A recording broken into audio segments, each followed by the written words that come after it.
O Justiça e Você começa agora. O programa de hoje traz informações sobre a judicialização da política, uma questão cada vez mais presente na solução de problemas sociais em todo o mundo. E você vai ver também uma reportagem especial mostrando o que é e qual a finalidade das audiências públicas. E o curso pioneiro de pós-graduação da Escola da Magistratura do Rio Grande do Norte, que trouxe a realidade da prática jurídica para os estudantes. E esse é também o tema da nossa entrevista. O convidado é o juiz Ricardo Tinoco, coordenador pedagógico da Esmarne. Não sai daí, o Justiça e Você volta em instantes falando sobre a judicialização da política. Até já!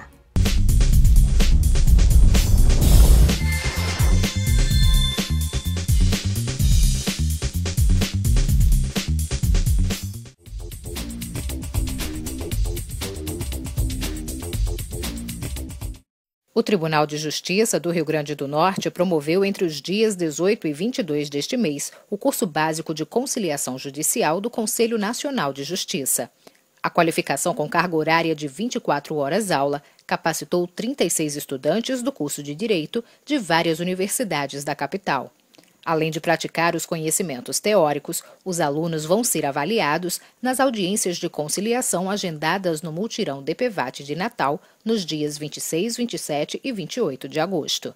Esse pessoal ele vai ser cadastrado junto ao Sejusc, que é o Centro Judiciário de Solução de Conflitos aqui de Natal, e eles podem vir a ser convocados para outras iniciativas do tribunal para atuarem como conciliadores também.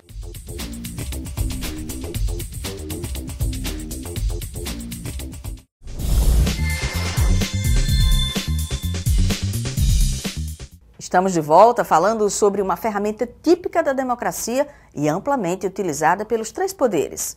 As audiências públicas debatem temas de interesse das comunidades com os próprios envolvidos nessas questões.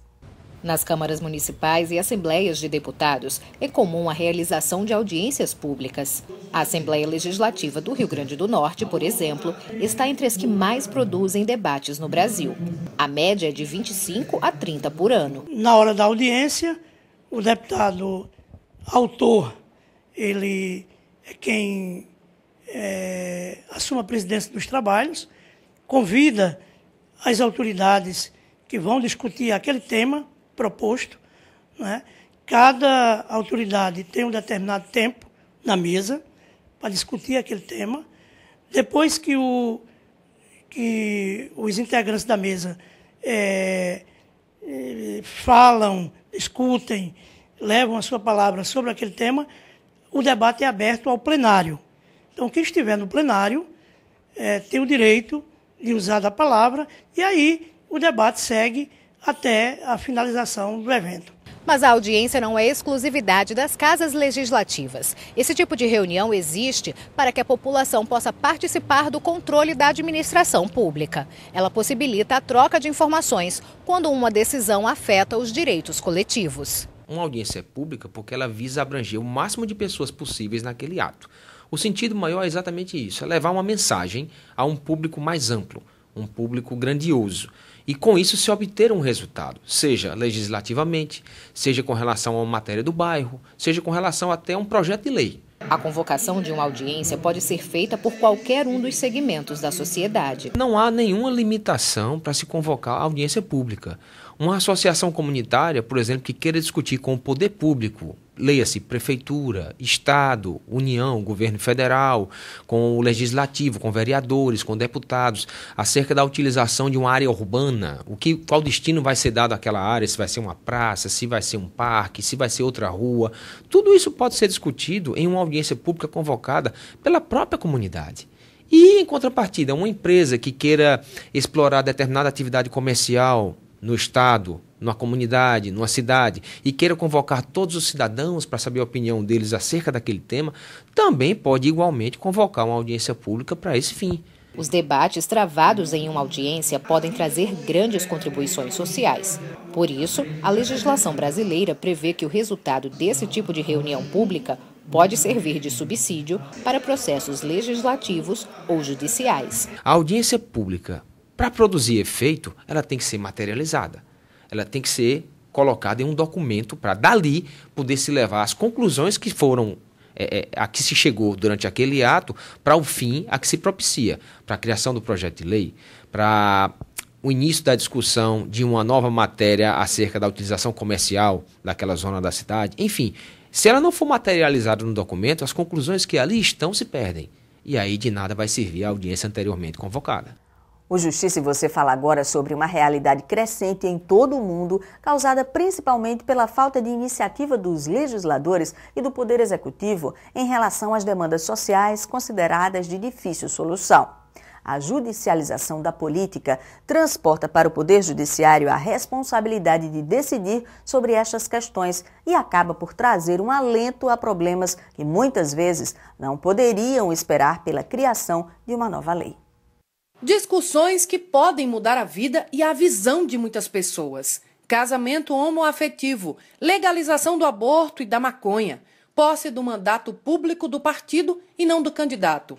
Temas que deveriam estar na pauta dos poderes executivo ou legislativo e que acabaram regulamentadas pelo judiciário. Uma prática chamada de judicialização da política. A judicialização da política é um fenômeno que leva o judiciário a decidir questões que tradicionalmente eram da alçada dos poderes legislativo e executivo.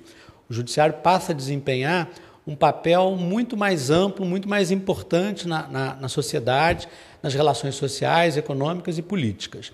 Isso se deve a diversos fatores. Isso se deve, por exemplo, à natureza da Constituição de 88, que tratou de muitos temas, que consagra princípios vagos, que têm um potencial de irradiação muito grande. Isso se deve ao nosso sistema de jurisdição constitucional, que facilitou o acesso das pessoas e dos agentes políticos ao Supremo e ao Judiciário de modo geral. Isso se deve a uma mudança na nossa cultura jurídica, que passou a levar a Constituição mais a sério, enxergá-la como norma jurídica, mas isso se deve também a mudanças na sociedade. O tema vem sendo debatido em universidades, congressos e entre os próprios magistrados, que defendem a participação mais ativa do judiciário para melhorar a vida em sociedade. Essa postura, chamada de ativismo judicial, coloca o juiz como provocador de questões, antes não vistas com tanta atenção pelos outros poderes. A judicialização da política é um fenômeno mundial e que no Brasil se tornou mais presente nos últimos 15 anos.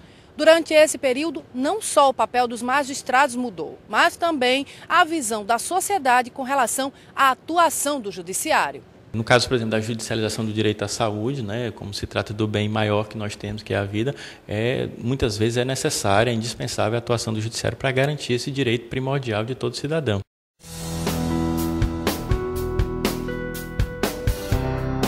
Petição inicial.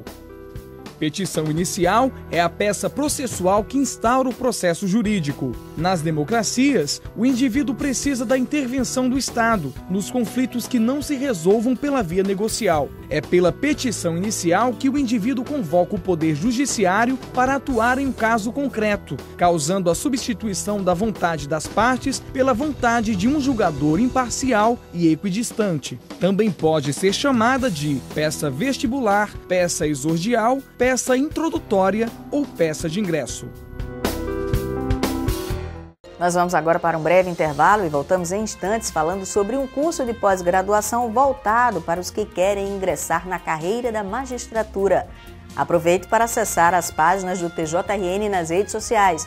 Deixe sugestões e comentários sobre esta edição do Justiça e Você e sobre assuntos do seu interesse. Até já!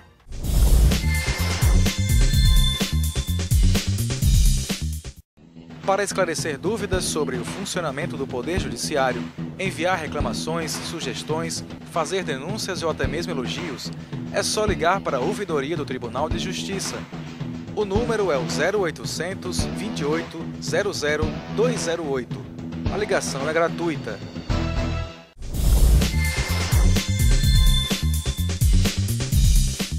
Estamos de volta para falar sobre a iniciativa da Escola da Magistratura do Rio Grande do Norte, que recebeu destaque nacional como inovação na educação superior.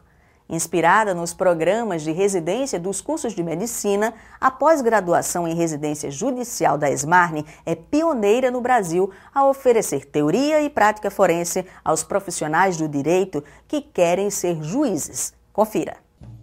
Desde a universidade, Beatriz Almeida sonhava com uma carreira na magistratura. Ela conta que viu na residência judicial oferecida pela Smarne a oportunidade de unir um título de especialização acadêmica ao conhecimento prático. Me ajudou a ter a vivência do dia a dia do magistrado e toda essa parte prática foi preparada junto às aulas, com as aulas teóricas que a gente teve, para que a gente chegasse aqui com conhecimento técnico suficiente de rotinas de trabalho, metas de trabalho. Então a gente já teve a vivência da magistratura de acordo com o que se espera hoje do juiz. A pós-graduação Lato Sensu da Escola de Magistratura do Rio Grande do Norte foi desenvolvida em parceria com a UFRN. O programa é dividido em 360 horas de aulas teóricas, seguidas de 1.440 horas de vivência prática em varas judiciais. Tudo isso compõe um quadro que não consegue ser visto pelas pessoas que apenas veem no juiz aquela autoridade ou aquela pessoa imantada de um poder do Estado para distribuir a justiça. Existem outras circunstâncias que compõem essa carreira que também precisam ser demonstradas. E é isso que tenta fazer a residência judicial, a partir dessa total imersão do aluno na prática, na vivência prática do dia a dia do magistrado. A Smarne é a primeira escola de magistratura do país a juntar teoria e prática em um curso de pós-graduação em residência judicial.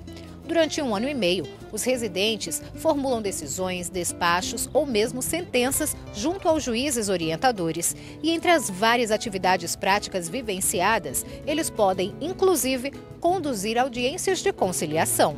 A escola da magistratura tenta resgatar a profissão do magistrado que está hoje em decadência.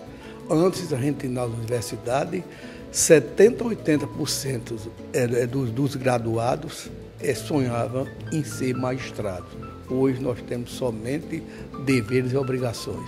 Estamos trazendo os recém-formados para dentro da escola para tomar conhecimento como é a profissão do magistrado no seu dia a dia. Eles não são simplesmente mais um ali dentro da vara. Eles são um que está ali para aprender o que é o dia a dia do magistrado e, por isso, tem sua atividade toda direcionada por um acompanhamento pedagógico específico da Escola da Magistratura. Lucas Dantas, integrante da primeira turma, fala sobre o diferencial trazido pela aplicação dos conhecimentos teóricos durante a prática jurídica.